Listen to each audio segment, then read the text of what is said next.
University of മൈലിൽ ഡോക്ടറായി ജോലി ചെയ്യാൻ ലൂയിസ് ക്രീഡും കുടുംബവും ചിക്കാഗോയിൽ നിന്നും ലഡ്ലോയിലേക്ക് താമസം മാറുകയാണ്. അവർ ലഡ്ലോയിലെ ഒരു റോഡരികിലെ വീട്ടിലേക്കാണ് എത്തിച്ചേരുന്നത്. ലൂയിസിന്റെ മകൾ എല്ലി അവിടെ ഒരു വഴി കാണുന്നു. അതെങ്ങോട്ടുള്ള വഴിയാണെന്ന് അവൾ ചോദിക്കുന്നു. അതിനിടയിലാണ് ലൂയിസിന്റെ മകൻ കേജ് റോഡിൽ നിൽക്കുമ്പോൾ ഒരു ട്രക്ക് കേജിന് നേരെ പാഞ്ഞെടുക്കുന്നു.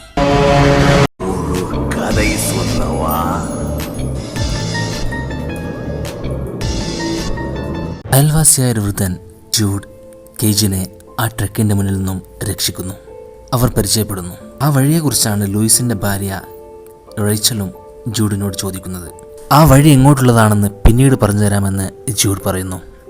ആ വഴിയെക്കുറിച്ചായിരുന്നു അന്ന് ലൂയിസ് ചിന്തിച്ചിരുന്നത്. ലൂയിസ് ജൂഡിൻ്റെ വീട്ടിലേക്ക് പോവുകയും ആ വഴി എങ്ങോട്ടുള്ളതാണെന്ന് ചോദിക്കുകയും ചെയ്യുന്നു. ആ വഴി പെറ്റ് സെമെട്രിയിലേക്കുള്ളതാണെന്ന് ജൂഡ് പറയുന്നു. ചത്തുപോയ വളർത്തുമൃഗങ്ങളെ മറവ് ചെയ്യുന്ന സ്ഥലമാണ് പെറ്റ് സെമെട്രി. പിറ്റേന്ന് തന്നെ അവർ പെറ്റ് സെമെട്രിയിലേക്ക് പോകുന്നു. അവിടം ചുറ്റി കാണുന്നു. ജൂഡ് പെറ്റ് സെമെട്രിയെക്കുറിച്ചുള്ള കൂടുതൽ ചരിത്രം അവരോട് പറയുന്നു. ഇവിടെ അടുത്തുള്ള റോഡിൽ വലിയ വാഹനങ്ങൾ കടന്നു പോകുന്നുണ്ടെന്നും ആ വാഹനങ്ങൾ ഇടിച്ച് മരിക്കുന്ന വളർത്തുമൃഗങ്ങളെയാണ് ഇതിനകത്ത് മറവ് ചെയ്തിരിക്കുന്നതെന്നും ജൂഡ് പറയുന്നു. പിറ്റേന്ന് ലൂയിസ് ഹോസ്പിറ്റലിൽ ജോലി ആരംഭിക്കുന്നു. ആദ്യ ദിവസം തന്നെ വിക്ടർ പാസ്കോ എന്നയാൾ ബസ്സിടിച്ച് അതീവ ഗുരുതരാവസ്ഥയിൽ ഹോസ്പിറ്റലിലെത്തുന്നു. അയാൾ ആരാണെന്ന് പോലും ലൂയിസിന് അറിയില്ലായിരുന്നു. പക്ഷേ അയാൾ മരണക്കിടക്കയിൽ വെച്ച് ലൂയിസിനോട് സംസാരിക്കുന്നു. ലൂയിസ്, മനുഷ്യഹൃദയത്തിൻ്റെ മണ്ണ് കല്ലുകൾ നിറഞ്ഞതാണ്. ലൂയിസിൻ്റെ പേര് വിളിച്ചുകൊണ്ടാണ് പാസ്കോ അവസാനമായി സംസാരിച്ചത്. ആരാണ് പാസ്കോ എന്നും എന്താണ് പാസ്കോ പറഞ്ഞതെന്നുമാണ് ലൂയിസ് അന്ന് രാത്രി ചിന്തിച്ചിരുന്നത്. ലൂയിസ് പാസ്കോ ഉറങ്ങിക്കിടക്കുന്ന ലൂയിസിനെ വിളിച്ചുകൊണ്ട് പെറ്റ് സെമെട്രിയിലേക്ക് കൊണ്ടുപോകുന്നു. ഈയിടം മരിച്ചവർ സംസാരിക്കാനും നടക്കാനുള്ളതാണ് എന്ന് പറഞ്ഞുകൊണ്ട് പാസ്കോ ലൂയിസിന് ദൂരെയുള്ളൊരു പ്രകാശം കാണിച്ചു കൊടുക്കുന്നു. ലൂയിസ്, ഈ അതിരുകൾ നീ കടക്കാൻ പാടില്ല. ഇതിനപ്പുറം വളരെ കൈപ്പേറിയതാണ്. പാസ്കോ ലൂയിസിനോട് സംസാരിക്കുകയാണ്. ലൂയിസ് ഉറക്കത്തിൽ നിന്നും ഉണരുന്നതാണ് പിന്നീട് നാം കാണുന്നത്. പാസ്കോയെ കണ്ടതെല്ലാം ഒരു സ്വപ്നമാണെന്ന് ലൂയിസ് വിചാരിക്കുന്നു. പക്ഷേ ലൂയിസിന്റെ കാലിൽ ചെളി പറ്റിയിരിക്കുന്നത് കാണുമ്പോഴാണ് അതെല്ലാം നടന്നത് തന്നെയാണെന്ന് ലൂയിസ് മനസ്സിലാക്കുന്നത്. അന്ന് ലൂയിസിന്റെ ഭാര്യയും മക്കളും അവരുടെ ഒരു ഫാമിലി ഫംഗ്ഷന് വേണ്ടി വീട്ടിലേക്ക് തന്നെ പോകുന്നു. അയൽവാസി ജൂഡ് വിളിച്ച് അവരുടെ വളർത്തുപൂച്ച വണ്ടിയിടിച്ച് ചത്തുകിടക്കുന്ന കാര്യം ലൂയിസിനോട് പറയുന്നു. ലൂയിസ് അങ്ങോട്ട് ചെല്ലുന്നു. ജൂഡ് പൂച്ചയുടെ ശവമെടുത്ത് പെറ്റ് സെമെട്രിയിലടുത്തുള്ള മറ്റൊരു ശവപ്പറമ്പിലേക്ക് ലൂയിസിനെ കൊണ്ടുപോകുന്നു. അവർ വളരെ പ്രയാസപ്പെട്ടാണ് അവിടെ എത്തുന്നത്. പൂച്ചയുടെ ശവം അവിടെ മറവാടുന്നു. അതിനിഗൂഢമായ ആ സ്ഥലം പണ്ട് ഇന്ത്യക്കാരുടെ ശവപ്പറമ്പായിരുന്നെന്ന് ജൂഡ് പറയുന്നു. തിരിച്ചെത്തിയ ജൂഡ് നാം ചെയ്തത് ആരോടും പറയരുതെന്നും പ്രത്യേകിച്ച് ഭാര്യയോട് പറയുക ചെയ്യാൻ പാടില്ല എന്നും പറയുന്നു. നാം ആണുങ്ങളുടെ ഹൃദയം കല്ലുകൾ നിറഞ്ഞതാണ് എന്നും ജൂഡ് പറയുന്നു.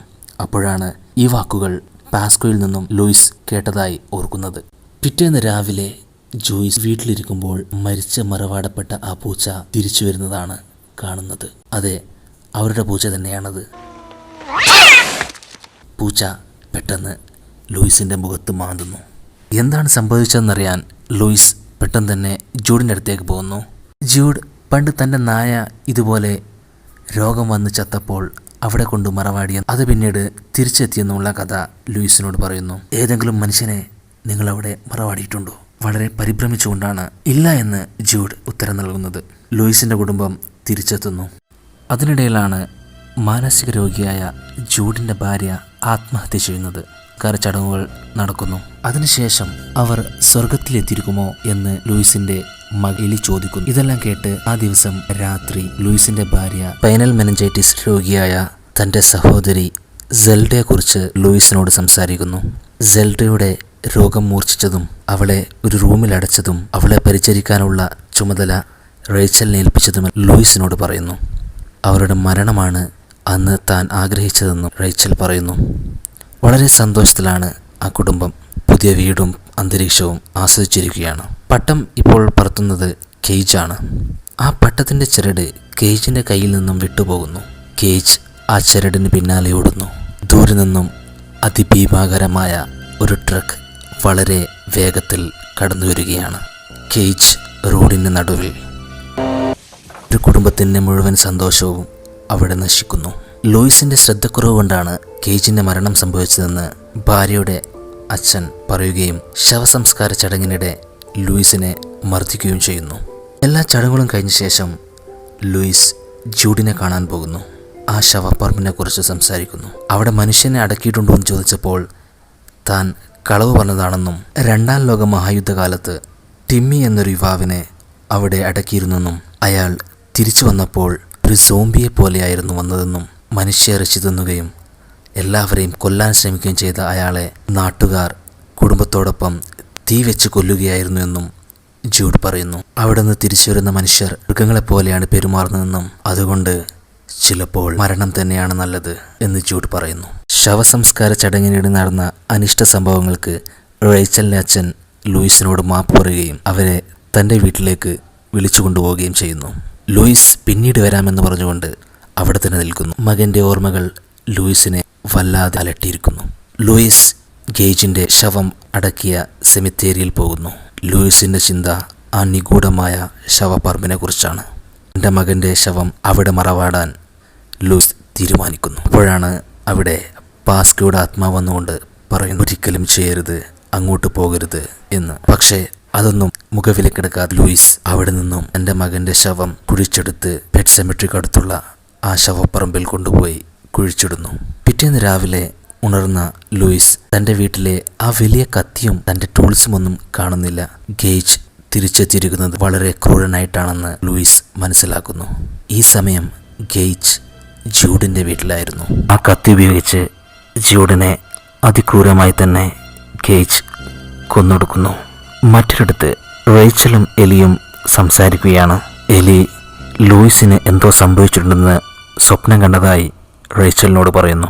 കൂടെ പാസ്കോയും ഗേജും ഉണ്ടെന്ന് എലി റേച്ചലിനോട് പറയുന്നു. എല്ലാം കേട്ട് വളരെ അസ്വസ്ഥയായ റേച്ചൽ അന്നു തന്നെ ലൂയിസിൻ്റെ അടുത്തേക്ക് യാത്ര പുറപ്പെടുന്നു.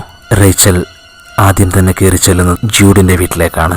അവിടെ ക്രൂരനായ ഗേജ് റേച്ചലിനെയും കാത്ത് നിൽപ്പുണ്ടായിരുന്നു. തൻ്റെ മകനെ കണ്ട റേച്ചൽ അവനെ വാരിയെടുക്കുന്നു. ഗേജ് ഒരു കത്തി ഉപയോഗിച്ച് റേച്ചലിനെ കൊന്നൊടുക്കുന്നു. രാവിലെ ജൂഡിൻ്റെ വീട്ടിലേക്ക് പോയ ലൂയിസ് കാണുന്നത് റേച്ചലിൻ്റെ ശവം കെട്ടിത്തൂക്കിയിരിക്കുന്നതാണ്. ഗേജ് എത്രത്തോളം ക്രൂരനായിട്ടുണ്ടെന്ന് ലൂയിസിന് മനസ്സിലാവുന്നു. അങ്ങോട്ട് ചെന്ന ലൂയിസിനെയും കൊല്ലാൻ ഗേജ് ശ്രമിക്കുന്നു. തൻ്റെ കയ്യിലുണ്ടായിരുന്ന വിഷം കുത്തിവെച്ച് ഗേജിനെ ലൂയിസ് തന്നെ കൊല്ലുന്നു. ആ വീടിന് തീ വെച്ചുകൊണ്ട് റേച്ചലിൻ്റെ ശവശരീരമെടുത്ത് വീണ്ടും ആ ശവപ്പറമ്പിലേക്ക് ലൂയിസ് നടക്കുന്നു. പാസ്കോ വന്നുകൊണ്ട് ലൂയിസിനെ തടയുന്നു. പക്ഷേ പ്രാവശ്യം എന്തായാലും ശരിയായ രീതിയിൽ തന്നെ തിരിച്ചു വരുമെന്ന് പറഞ്ഞുകൊണ്ട് ആ ശവപ്പറമ്പിൽ കൊണ്ടുപോയി അടക്കുന്നു. അന്ന് രാത്രി റേച്ചൽ അതിഭയാനകരമായ രൂപത്തിൽ കടന്നു വരുന്നു.